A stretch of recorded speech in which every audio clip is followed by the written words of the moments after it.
అప్పుడు అంట ఇంకేం లేదు, మనవరాలను కానీ మనవాడిని ఎత్తుకుంటే బాగుండు, ఇక నీ కర్మ పో అన్న.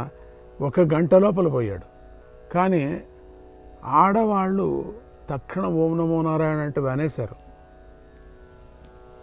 ఈ మగవాళ్ళకి ఎందుకు అంత వైరాగ్యం రాదో తెలియదు. ఈ తారతమ్యాలన్నీ కూడా వారి వారి జన్మ సంస్కారం మీద ఆధారపడి ఉంటాయి.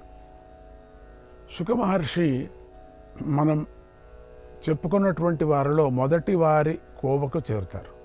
శుక మహర్షికి పుట్టుకతోనే భక్తి జ్ఞాన వైరాగ్యాలు ఎలా సిద్ధించాయో తెలియాలంటే మనకు ఆయన జన్మ వృత్తాంతాన్ని తెలుసుకోవాలి. శుకుడి జన్మను గురించి అనేక గ్రంథాలు అనేక విధాలుగా చెబుతున్నాయి. మనం వాటన్నిటినీ ఒకచోటకు చేర్చి సమన్వయపరిచి చెప్పుకుందాం. రాధామాత గోలోకానికి అధిష్టాన దేవత. ఆమె కృష్ణుడు అంటే ప్రాణం. ఒకసారి రాధామాతకు తన ఉద్యానవనంలో ఏ జీవి అయినా కృష్ణనామస్మరణ చేస్తుందేమో తెలుసుకోవాలనిపించింది.